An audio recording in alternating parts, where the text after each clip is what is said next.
Hey everyone, welcome to the channel and I hope you all doing great। तो आज हम enter कर चुके हैं 5th वीक ऑफ प्रेगनेंसी में। और 5th वीक ऑफ प्रेगनेंसी तक एक तो आपकी प्रेगनेंसी कंफर्म हो जाती है। So if you are watching this in your 5th week, congratulations. And कोई किसी का डिले भी हो जाता है कभी कभी, तो अभी तक कंफर्म हो जाता है। Of course you have to meet your doctor. मैं भी डॉक्टर के पास गई थी कि भाई ये मेरा टेस्ट हुआ है, pregnancy test, and it came out to be positive. So she started giving me some supplements and all. और उसके बाद शी आस्क्ड मी, क्योंकि मेरे घर में एंड चिराग के घर में डायबिटीज़ की हिस्ट्री रही है, बीपी की हिस्ट्री रही है। तो मेरी जैसे मदर इन लॉ को काफ़ी हाई बीपी है and it travels from mother. तो इसीलिए बहुत कॉशियसली हम लोग ध्यानपूर्वक सब काम कर रहे थे। एंड उन्होंने मुझे बोला कि भाई एक डायबिटोलॉजिस्ट से जाके मिलो। मेरा HbA1c वैसे आया था ठीक, बट स्टिल शी एडवाइज्ड मी कि भाई जाके एक बार मिल लो, बिकॉज आपकी हिस्ट्री है, so we can't take any chances. तो मैं अपने नियर बाय जो भी था, मेरा जो भी डायबिटोलॉजिस्ट अवेलेबल था वहाँ मैं चली गई। घर के काफ़ी पास था, तो मैंने कहा यार पास में ही ठीक है, कल को सीरियसली कुछ इमरजेंसी पड़ गई तो मेरे पास होना चाहिए जाने के लिए। It's in a walking distance, so काफ़ी हेल्पफुल है। एंड उन्होंने गाइड करा कि भाई डाइट आपको बहुत लेनी है कंफर्टेबली और थोड़ा स्ट्रिक्टली भी।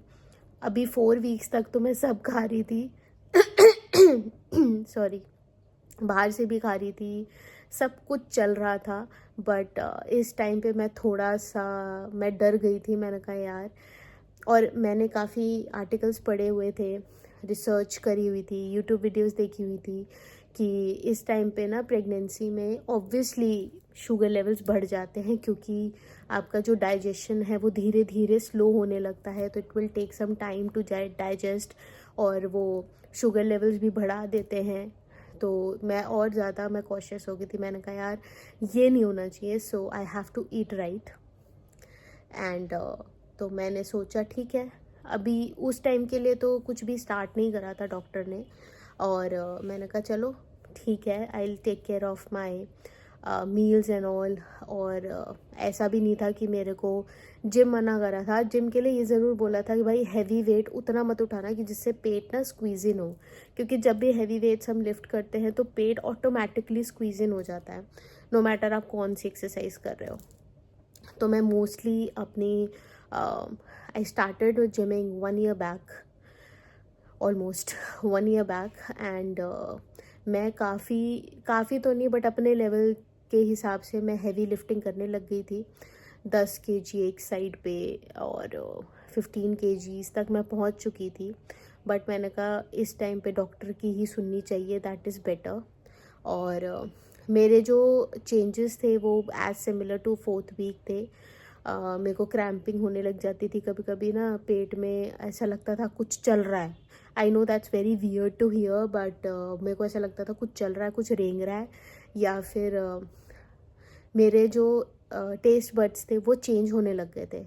I have a sweet tooth, but उस टाइम पे ओ गॉड, मेरा मीठा खाने का मन भी नहीं करता था।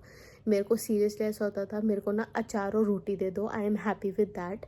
मुझे कुछ चटपटा खट्टा, एंड वो भी मुंह में पानी आ रहा ऐसा कुछ चटपटा खाने का मन करता था। माई टेस्ट बड्स जो डेवलप हो गए थे वो सॉल्ट की तरफ, मसाले की तरफ ज़्यादा हो गए थे। एंड स्वीट मेरे को बिल्कुल पसंद नहीं आ रहा था, मेरे को एकदम घिन आने लगी थी स्वीट से। मैं कहा नहीं खाना भाई, मेरे को स्वीट्स नहीं चाहिए।